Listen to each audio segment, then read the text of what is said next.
नमस्कार, मैं हूँ रिद्धि जोशी और आप देख रहे हैं न्यूज़ इनसाइड। आज हम एक बड़ी खबर लेके आए हैं और वो है गौमांस के व्यापार की खबर। जी हाँ, बिल्कुल सही सुना आपने, गौमांस का ही हो रहा है व्यापार।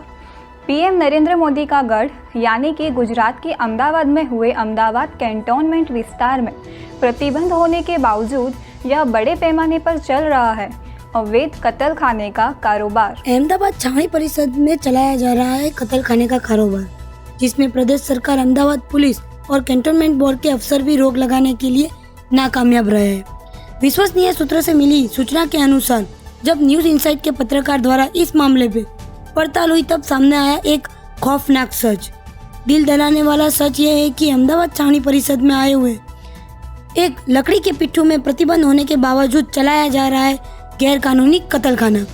यह पिट्ठू की जगह अहमदाबाद छावनी परिषद की है, किंतु छावनी परिषद बोर्ड के कुछ मेंबर ही यह कारोबार चला रहे हैं। जब गौमांस के कारोबार का पर्दाफाश करने हमारे न्यूज़ इनसाइड के पत्रकार कत्ल खाने पे कैमरा के साथ पहुंचे तो उस वक्त वहां काम कर रहे आदमी के द्वारा कैमरा के आगे अपना हाथ लगाकर गौ माता का कटा हुआ सर छुपा दिया था और कत्ल खाने में उपयोग हो रहे छुरा लेकर हमारे पत्रकार के आसपास घूमकर डरा रहे थे। कारोबार चलाने वाले कौन है ये बोर्ड के मेंबर? प्रतिबंध विस्तार में कैसे चल रहा है गैर कानूनी कत्ल खाना? गौमांस का कारोबार चला रहे हैं? एयरक्राफ्ट का कायदा क्या है? कैंटोनमेंट का कायदा क्या है? अहमदाबाद छावनी परिषद के बोर्ड के मेंबर सलीम खान पठान और शिरीन बानो सलीम खान पठान ये दोनों चला रहे हैं कत्ल खाने का कारोबार। बिना किसी ट्रेड लाइसेंस और बिना किसी अनुमति के कत्ल खाना चल रहा है।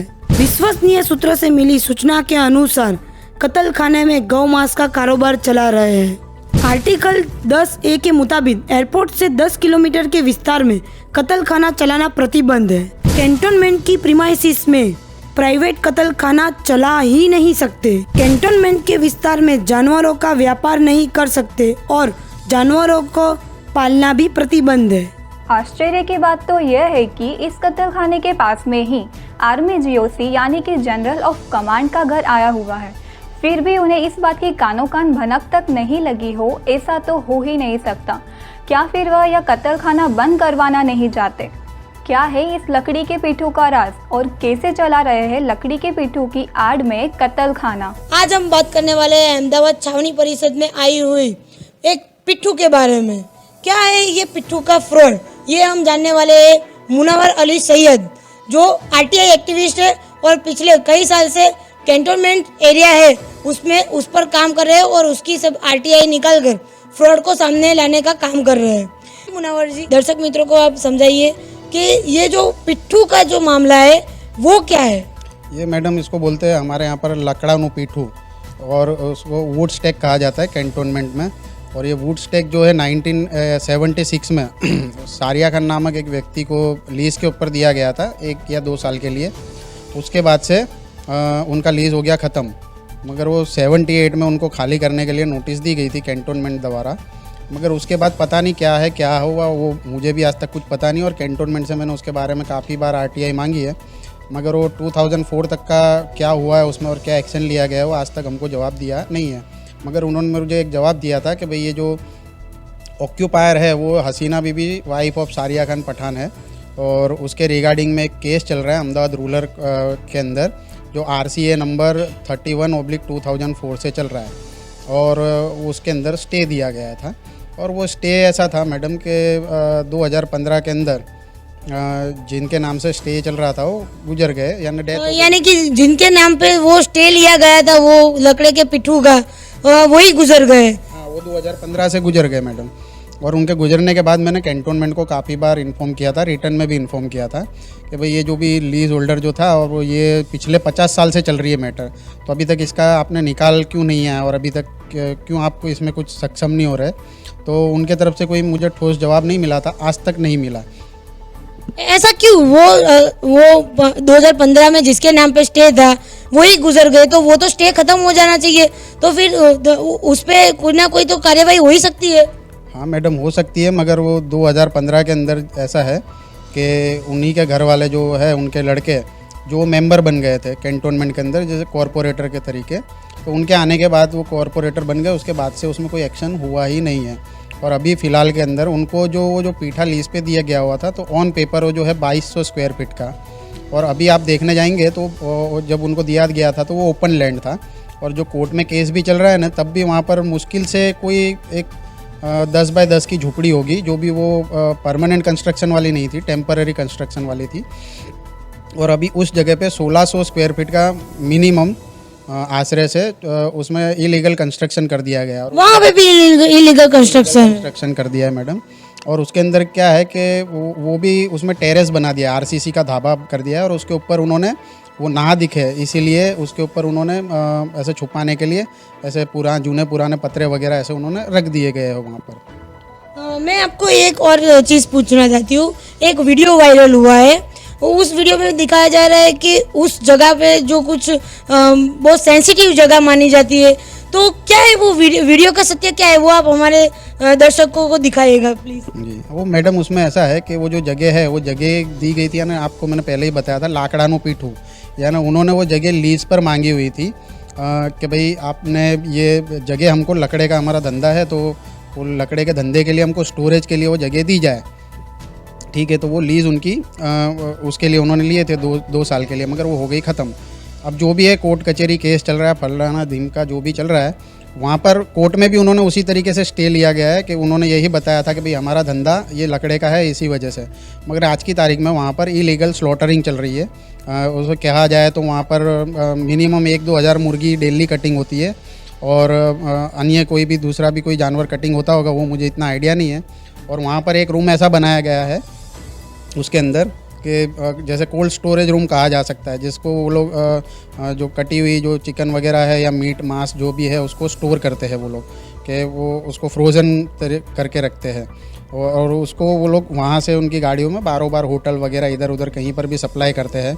और कैंटोनमेंट एक्ट का उसमें भी ये लोगों ने उल्लंघन किया है। सेक्शन 284 है जो, उसमें ऐसा है कि आप बाहर से कहीं से कोई मांस नहीं ला सकते, और अगर लाते हैं तो कैंटोनमेंट को उसको सील करना पड़ता है और उसको डिस्पोज करना पड़ता है, या फिर प्रेसिडेंट के हुक्म से उनको जो भी हुक्म वो दे उस तरीके से उनको उस पर एक्शन लेना पड़ता है। अगर बाहर से ही मीट लाने के लिए मनाही है, ऐसा एक्ट बनाया गया है, तो यहाँ पे ही मीट कटिंग हो रहा है, आपने जैसे बताया कि मीट कटिंग हो रहा है, तो उस पर ये कैंटोनमेंट बोर्ड वाले कुछ कार्यवाही नहीं कर रहे हैं? नहीं कर रहे हैं मैडम, मैंने काफ़ी बार इसके रिगार्डिंग में कंप्लेन की हुई काफ़ी सालों से, और मैं नहीं अन्य रेसिडेंट्स जो है उन्होंने भी काफ़ी सारी कंप्लेन की हुई है, बहुत सारी। एक हमारे यहाँ पर एक डॉक्टर मुकेश करके थे जिनका मर्डर हो गया था, तो उन्होंने काफ़ी सारी ये पीठे के रिलेटेड, उनके एग्जैक्ट सामने ही उनके मकान था, तो उसके रिलेटेड उन्होंने काफ़ी सारी कंप्लेनें की गई कि भाई यहाँ पर कुछ कटिंग हो रहा है और इसकी बहुत गंदी बदबू आती है, जिससे हमको परेशानी होती है। वहाँ पे वो एक वीडियो जो वायरल हुआ, मैंने जैसे आपको बताया, उस वीडियो में कुछ पानी का ऐसा दिखाया गया है, वो चीज़ क्या है? वो मैडम या तो पंप हाउस है, या फिर वो कुछ ड्रेनेज सिस्टम या वगैरह ऐसा कुछ है, तो ऐसा कुछ है। वो कैंटोनमेंट की प्रॉपर्टी है, और वो जो गेट आपको जो वीडियो में जो दिख रहा है, वो गेट जो है वो लॉक एंड की में कैंटोनमेंट के पास रहता है, मगर आपने वीडियो में जैसे देखा कि वो लॉक खोल रहा है जो सलीम खान का लड़का है। लॉक खोलने की भी जरूरत नहीं है, वो ऐसे खुला है, वो पता नहीं क्या है क्या नहीं, मगर वो प्रॉपर्टी जो है वो कैंटोनमेंट बोर्ड की, अहमदाबाद कैंटोनमेंट बोर्ड की वो प्रॉपर्टी है, और वो उसका पोजीशन कैंटोनमेंट के पास ही है। मगर आपने वीडियो में देखा कि वहाँ पर वो लोग बकरे वगैरह पाल रहे हैं और जो भी स्लॉटरिंग वगैरह कर रहे हैं, और वो उस दीवार से थोड़ा सा पीछे अगर आप देखने जाए तो 100 मीटर के अंतर पे जो कैंटोनमेंट के जिनको राजा कहा जाता है, जैसे GOC साहब है हमारे, उनका बंगला है। और आपने वो वीडियो में और भी देखा कि एक शख्स थे जो वो प्रॉपर अहमदाबाद के नहीं है, वो आउटसाइडर है, वो यूपी बिहार या बंगाल के है। तो अगर इस तरीके के आदमी वो जगह पर काम कर रहे हैं, तो वो काफ़ी सेंसिटिव मैटर है, और वो कुछ अगर कर देंगे तो उससे फ़ौज को भी ज़्यादा खतरा हो सकता है। और आपको मैंने जो बताया था अभी कि जो वो उनको जो लीज़ पे जो जगह मिली हुई थी, वो जगह उस दरवाजे से लेफ़्ट में है, मगर अभी नया कंस्ट्रक्शन जहाँ आपने वो वीडियो में देख रहे हैं कि जहाँ पर वो बकरे पाले जा रहे हैं बेचने के लिए, ठीक है, तो वहाँ पर जो उन्होंने अभी जो आयन जो जालियाँ बनाई है ग्रिल से, उन्होंने नया इंक्रोचमेंट किया, वो अभी लेटेस्ट का ही है, 1-1.5 साल का ही है, जैसे लॉकडाउन कोरोना के अंदर ही वो सब कुछ हुआ। यानी कि पूरा फ्रॉड ही चलाया जा रहा है, नीचे से ऊपर तक और जमीन पे पूरा फ्रॉड ही हो रहा है, ऐसा बता सकते हैं? हो रहा है, ये सब CEO साहब है जो हमारे हैं, वो पूरे आंख बंद करके बैठे हैं, वो बस हमको ऐसा लग रहा है कि उन्होंने उनको शायद ऐसा कह दिया है कि मैं जब तक हूँ तुमसे हो वो तुम कर लो। जो जिस तरह जहाँ पे कटिंग हो रहा है वहाँ से थोड़ी दूरी पे एयरपोर्ट है, तो उसका और उस दोनों का क्या संबंध है? उसमें मैडम ऐसा है कि एयरक्राफ्ट एक्ट सेक्शन 10(1)(a) में ऐसा लिखा हुआ है कि एयरपोर्ट से 10 किलोमीटर के अंदर में कोई भी स्लॉटर हाउस होना नहीं चाहिए। मगर ये तो जो है वहाँ पर जो स्लॉटरिंग हो रही है काफ़ी बरसों से हो रही है और एयरपोर्ट को काफ़ी बार उसमें भी इन्फॉर्म किया गया, मगर एयरपोर्ट भी कुछ उसमें एक्शन लेने के लिए नहीं सफल ही रही है। और इसमें ऐसा है कि जो बर्ड हिट्स वगैरह का मामला होता है उसके रिगार्डिंग में कि ये प्रोहिबिटेड है, जो 10 किलोमीटर के अंतर के अंदर ये नहीं होना चाहिए। मगर ये जो मैं आपको स्लॉटरिंग की बात कर रहा हूँ ये तो 1.5 किलोमीटर के अंदर ही है। तो जिस तरीके से थैंक यू मुनावर जी, जिस तरीके से इन्होंने बताया, हमें पूरी जानकारी हमें प्रोवाइड की, उस हिसाब से 10 किलोमीटर के अंतर में कोई भी स्लॉटरिंग नहीं होनी चाहिए। यानी कि ये तो ज़मीन से लेके कटिंग तक सभी जगह पे फ्रॉड चलाया जा रहा है। तो जैसे आपने देखा कि गैरकानूनी सभी चीज़ें इस लकड़ी के पीठू की आड़ में चलाई जा रही है। गैरकानूनी कारोबार, अवैध कंस्ट्रक्शन और कत्लखाना। देखने वाली बात तो यह है कि जिस देश में गाय को माता का दर्जा दिया हुआ है उस देश में ही गौमांस का व्यापार, जिसे शर्मजनक कांड करने वाले को सज़ा मिलेगी। क्या इन लोगों पर एक्शन लिया जाएगा या फिर क्या कंटेनमेंट बोर्ड के मेंबर होने की वजह से इन सब को नज़रअंदाज किया जाएगा? खैर जो भी हो, नतीजा जो भी आए, हम आपको ऐसी ही दिलचस्प, दिल दहला देने वाली खबर दिखाते रहेंगे और चल रहे फ्रॉड का पर्दाफाश करते रहेंगे। ऐसे ही खबर देखने के लिए जुड़े रहे हमारी न्यूज़ चैनल न्यूज़ इनसाइड के साथ और लाइक और सब्सक्राइब करना ना भूलें।